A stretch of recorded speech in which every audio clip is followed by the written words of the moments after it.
Video में हम करेंगे प्रश्नावली 2.2 का प्रश्न संख्या 3 और 4 को। ठीक है, इससे पहले मैंने प्रश्नावली 2.1 के सभी क्वेश्चंस और प्रश्नावली 2.2 के प्रश्न संख्या 1 और 2 को मैंने करवा दिया है। अगर आपने वो नहीं देखे हैं वीडियो तो आप चैनल के प्लेलिस्ट में जाकर देख सकते हैं, या फिर इस वीडियो के लास्ट में देख सकते हैं, या फिर यहाँ आई बटन पर क्लिक करके आप देख सकते हैं। तो चलिए हम शुरू करते हैं वीडियो को बिना किसी देरी के। और वीडियो अच्छा लगेगा तो लाइक करना, अपने दोस्तों के साथ शेयर करना और चैनल को सब्सक्राइब कर लेना। ठीक है, तो चलिए हम शुरू करते हैं वीडियो को।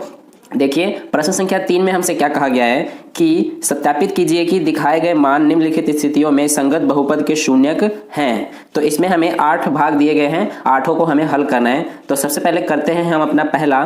देखिए, पहला में हमें क्या दिया गया है, px, इसमें हमें कितना दिया है 3x + 1। ठीक है, तो ये हमें px दिया गया है और इसमें x का मान हमें दिया गया है -1/3। तो इसमें हमें सत्यापित करना है कि इस बहुपद का यह शून्यक है या नहीं। तो इसके लिए हमें क्या करना पड़ेगा कि इस बहुपद में जहां x है वहां पर हम इस x का मान रख देंगे। अगर 0 आ जाता है तो फिर यह इसका शून्यक है, नहीं तो फिर नहीं है। तो चलिए इसको हम करते हैं। देखिए किस तरह से होगा ये। x का मान कितना दिया गया है -1/3 बराबर ये 3, और x की जगह पर लिखेंगे -1/3, तो ब्रैकेट में -1/3 और फिर क्या है +1, तो यहाँ पर लिखेंगे +1। तो देखिए ये 3 से 3 कट जाएगा, हमारे पास क्या बचा -1 + 1। तो यहाँ पर कितना बचा -1 और +1, तो -1 + 1 कट जाएंगे तो कितना बचेगा हमारे पास 0। यानी कि हम कह सकते हैं कि क्योंकि p -1/3 0 के बराबर है, तो इसलिए क्या होगा कि x बराबर -1/3 इस px का, दिए गए px का शून्यक है। ठीक है, तो ये हो गया हमारा पहला भाग। आई होप आपको समझ में आया होगा। अब करते हैं हम अपना दूसरा भाग। तो दूसरे में हमें क्या दिया गया है, px बराबर 5x - पाई, ये हमें दिया गया है। ठीक है, तो अब हमें इसमें x का मान कितना दिया गया है हमारा 4/5। ठीक है, तो अब क्या करेंगे हम कि जहां पर x है वहां पर 4/5 लिख देंगे। तो यानी कि इसको हम इस तरह से करेंगे 5 और x का मान 4/5, तो ये हमने लिख दिया, और -पाई।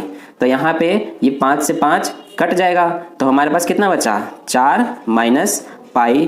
तो आप यहाँ पर देख रहे हैं कि 4 - पाई क्या 0 के बराबर है, 0 के बराबर नहीं है। तो इसलिए यहाँ पर लिखेंगे हम, क्योंकि p 4/5 0 के बराबर नहीं है, इसलिए x बराबर 4/5 px का शून्यक नहीं है। ये हो गया हमारा दूसरा भाग। अब देखिए इसका तीसरा भाग।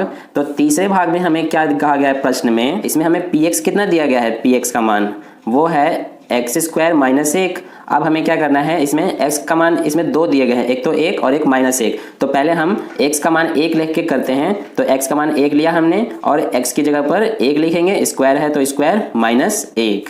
तो देखिए 1 का स्क्वायर क्या आएगा, 1 ही आएगा, और ये माइनस ये 1, तो कितना आ गया 1 - 1 0।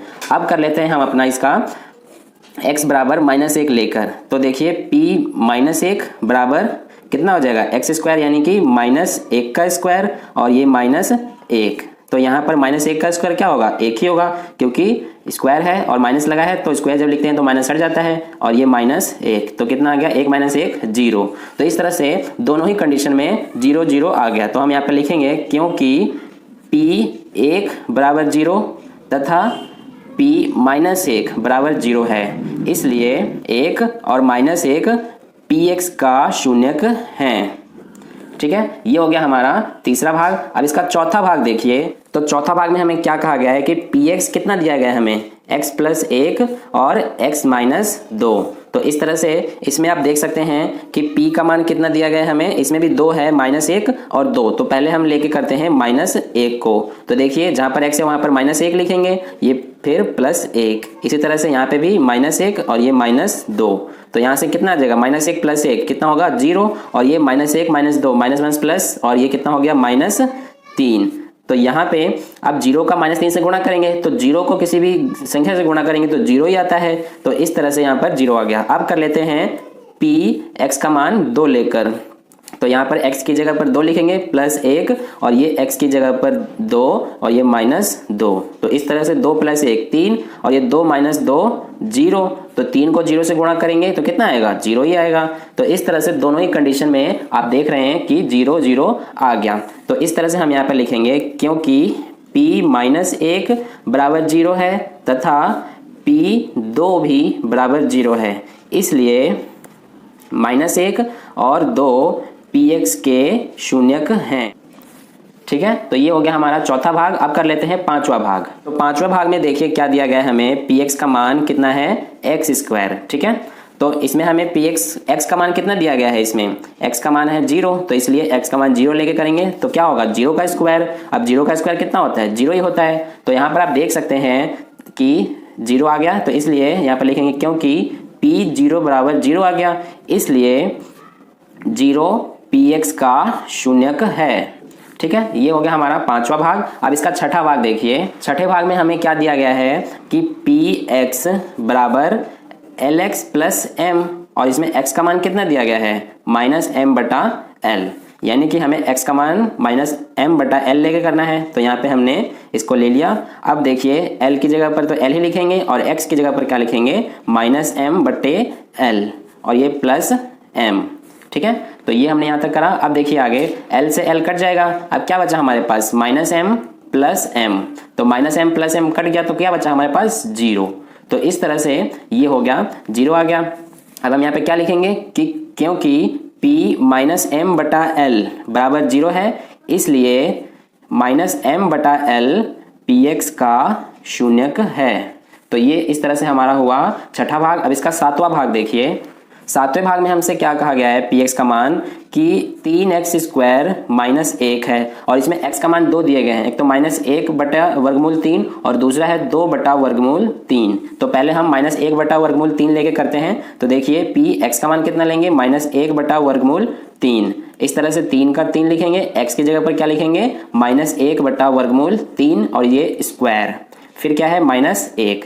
तो इस तरह से आगे देखिए कि 3 को सेम लिखेंगे, -1 का स्क्वायर क्या होगा, 1 होगा, और ये ब्रैकेट हटेगा तो गुणा का निशान, और बट्टे में वर्गमूल 3 का स्क्वायर क्या होगा, 3 ही होगा, क्योंकि वर्गमूल से ये कट गया स्क्वायर, इसलिए 3 बचा, और -1 का स्क्वायर 1। इसके बाद क्या है, -1। अब देखिए 3 से 3 कटा तो हमारे पास क्या बचा, 1 -1, तो 1 - 1 कितना होगा, 0। तो ये आ गया 0। अब इसका हम कर लेते हैं 2/वर्गमूल 3 को लेके। तो यहाँ पर हम कर लेते हैं p, x का मान कितना है, 2/वर्गमूल 3 बराबर, ये देखिए 3 है, तो यहाँ पर लिखेंगे हम 3, x का मान लिखेंगे 2/वर्गमूल 3, तो यहाँ पर हमने लिखा 2/वर्गमूल 3 स्क्वायर और माइनस ये 1। ठीक है, तो इसको सॉल्व करेंगे तो देखिए 3 का 3 लिखेंगे, 2 का स्क्वायर कितना होगा, 4, और वर्गमूल 3 का स्क्वायर 3। तो यहाँ पे 3 से 3 कट गया, ये -1 यहाँ पर है, तो 4 - 1 कितना आ जाएगा, 3। तो 4 - 1 3 बचा, यानी कि 3 क्या है, 0 के बराबर है, नहीं है, तो इसलिए 3 0 के बराबर नहीं है। तो अब हम इनका यहाँ पर लिख देते हैं। पहले इसका लिखेंगे, ये तो 0 के बराबर है, यानी कि हम यहाँ पे क्या लिखेंगे, क्योंकि -1/वर्गमूल 3 बराबर है 0 के, इसलिए हम क्या लिखेंगे कि -1/3 px का शून्यक है, और इसमें 3 0 के बराबर नहीं है, तो हम इसके क्या लिखेंगे, क्योंकि 2/वर्गमूल 0 के बराबर नहीं है, इसलिए 2/वर्गमूल 3 का शून्यक नहीं है। ठीक है, तो इस तरह से हमारा हुआ सातवां प्रश्न। अब इसका लास्ट देखिए। तो लास्ट प्रश्न इसका 8वें में हमसे क्या दिया गया है, px बराबर कितना है, 2x + 1, और इसमें x का मान कितना है, 1/2। तो यहाँ पर x का मान हमें कितना लेना है, x का मान 1/2। इस तरह से 2 का 2 आ गया, और x का मान कितना है, 1/2, और ये +1। तो देखिए 2 से 2 कटा, क्या बचा हमारे पास, 1 + 1 यानी कि 2। तो इस तरह से 2 क्या 0 के बराबर है, ये तो 0 के बराबर नहीं है, 1/2 0 के बराबर नहीं है। यहाँ पर ये कारण हो जाएगा, क्योंकि 1/2 0 के बराबर नहीं है, इसलिए 1/2 px का शून्यक नहीं है। तो इस तरह से हमारा प्रश्न नंबर 3 का हल कंप्लीट होता है। अब करते हैं हम अपना चौथा प्रश्न। देखिए प्रश्न संख्या 4 में हमसे क्या कहा गया है कि निम्नलिखित स्थितियों में से प्रत्येक स्थिति में बहुपद का शून्यक ज्ञात कीजिए। तो हमें इसमें बहुपद के शून्यक ज्ञात करने हैं। इसमें 7 भाग हैं, 7 को हम हल करते हैं बारी बारी से। देखिए सबसे पहले इसका पहला भाग क्या दिया गया है हमें, इसमें आप देख सकते हैं कि हमें शून्यक ज्ञात करने हैं। तो इसके लिए हम यहाँ पर एक सेंटेंस लिखेंगे, एक वाक्य लिखेंगे कि हम जानते हैं हम जानते हैं कि पी एक्स का शून्यक पी एक्स बराबर 0 का हल होता है, ये हम यहाँ पर लिखेंगे। तो इस तरह से हमने ये लिख लिया। अब देखिए इसमें हमें पी एक्स बराबर 0 होता है, तो इस तरह से पी एक्स कितना दिया गया है पहले भाग में, x प्लस 5 जो कि 0 के बराबर। तो इस तरह से x का मान कितना आ जाएगा, -5। तो हम यहाँ पर कह सकते हैं कि -5 पी एक्स का शून्यक है। ठीक है, तो ये हमने इस तरह से पहला भाग किया। अब इसका दूसरा भाग देखिए, दूसरा भाग हमसे क्या कहा गया है, इसमें भी हम इसी तरह से जो यहाँ पर हमने वाक्य लिखा है यही वाक्य यहाँ पर भी हम लिखेंगे। तो यहाँ पर आप लिख लेना, मैं नहीं लिख रहा हूँ टाइम की बचत के लिए। तो इस तरह से यहाँ पर आप लिख लेना। फिर उसके बाद अगले स्टेप में हम क्या करते हैं कि यहाँ पर पी एक्स लिखेंगे। पी एक्स कितना दिया गया है, x - 5। तो इस तरह से पी एक्स बराबर 0 होता है। तो पी एक्स कितना दिया गया है, x - 5 बराबर 0, और यहाँ पर x का मान निकाल लेंगे, कितना आ जाएगा, 5। तो हम यहाँ पर क्या कह सकते हैं कि 5 पी एक्स का शून्यक है। ये होता है हमारा दूसरा भाग। अब इसका तीसरा भाग देखिए, तीसरे भाग में हमें क्या दिया गया है, जितने भी इसके टोटल 7 भाग है, सातों में ही आपको ये वाक्य लिखना है। ठीक है, ये सभी में लिखा जाएगा, मैं नहीं लिखूंगा, टाइम की थोड़ी कमी है इसलिए। तो इस तरह से तीसरे भाग में देखिए यहाँ पर आप वाक्य लिखेंगे। अब यहाँ पर देखिए पी एक्स का मान कितना दिया गया है, 2x + 5। तो इस तरह से पी एक्स बराबर 0 होगा और पी एक्स का मान 2x + 5 है जो कि 0 के बराबर। तो यहाँ पर हम x का मान निकाल लेंगे। तो देखिए 2x बराबर ये +5 इधर आके -5 हो जाएगा, क्योंकि -5 में 0 जोड़ेंगे तो -5 ही आएगा।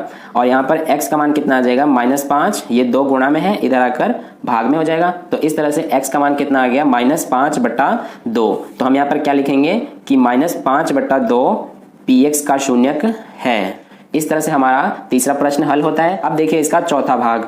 तो चौथे भाग में हमसे क्या कहा गया है, यहाँ पर वाक्य लिखेंगे आप। अब इसका प्रश्न क्या दिया गया है, पी एक्स का मान 3x - 2। तो 3x - 2 है। अब इसके तो देखिए यहाँ पर पी एक्स बराबर कितना होगा, 0, और पी एक्स का मान हमसे कितना दिया गया है, 3x - 2 जो कि 0 के बराबर होगा। तो 3x बराबर ये -2 प्लस 0 में जुड़ेगा तो कितना आएगा, +2। तो इस तरह से ये +2 हो गया। अब देखिए x का मान कितना आ गया, 2/3। तो हम यहाँ पर क्या लिखेंगे कि 2/3 पी एक्स का शून्यक है। इस तरह से हमारा हल होता है प्रश्न संख्या 4। अब देखिए इसका पांचवा भाग। तो देखिए पांचवें भाग में हमें पी एक्स का मान कितना दिया है, पहले तो हम यहाँ पर वाक्य लिखेंगे, उसके बाद पी एक्स का मान हमें दिया गया है इसमें कितना, 3x। ठीक है, तो हम क्या करेंगे कि पी एक्स बराबर 0, इस तरह से पी एक्स का मान 3x बराबर 0। तो x का मान कितना आ जाएगा, 0/3। तो 0 क्योंकि यहाँ पे 3 गुणा में है, इधर आके भाग में हो जाएगा, तो कितना हो जाएगा, 0/3। तो 0/3 का मतलब क्या होता है, 0 ही होता है। तो इस तरह से x का मान 0 आ गया। तो हम यहाँ पे क्या लिखेंगे कि 0 पी एक्स का शून्यक है। इस तरह से ये पांचवा भाग हुआ। अब छठा भाग देखिए इसका क्या दिया गया है, पहले यहाँ पर यहाँ वाक्य लिखेंगे आप। अब पी एक्स का मान कितना दिया गया है, ax। ठीक है, तो पी एक्स बराबर कितना होगा, 0, और पी एक्स का मान कितना है, ax बराबर 0। तो x बराबर कितना आ जाएगा, ये 0, क्योंकि a/0 होगा। तो a/0 का मतलब क्या है, 0 ही होगा। तो इसलिए यहाँ पर 0 क्या होगा, पी एक्स का शून्यक है। यह है हमारा छठे भाग का हल। अब इसका सातवां भाग देखते हैं। तो देखिए इसका सातवां और अंतिम भाग क्या है, यहाँ पर पहले वाक्य लिखा जाएगा। अब देखिए पी एक्स कितना दिया गया है इसमें, cx + d। तो इस तरह से पी एक्स बराबर कितना होगा, 0, और पी एक्स कितना है, cx + d = 0 होगा। तो यहाँ से cx बराबर कितना हो जाएगा, प्लस का d है, इधर आके माइनस का d हो जाएगा। तो यहाँ से x का मान कितना आ गया, -d, ये गुणा में c, इधर आके भाग में हो जाएगा, यानी कि x का मान -d/c आया। तो यहाँ पर हम क्या लिखेंगे कि -d/c पी एक्स का शून्यक है। तो इस तरह से हमारे प्रश्न नंबर 3 और 4 के हल होते हैं। आई होप आपको वीडियो पसंद आया होगा, आपको मेरा समझाने का तरीका पसंद आया होगा। अगर आपको पसंद आया तो वीडियो को लाइक करें और अपने दोस्तों के साथ ज़्यादा से ज़्यादा इस वीडियो को शेयर करें, और चैनल पर नए हैं तो सब्सक्राइब का बटन दबा लें। धन्यवाद, मिलते हैं अगले वीडियो में नए प्रश्नावली के साथ।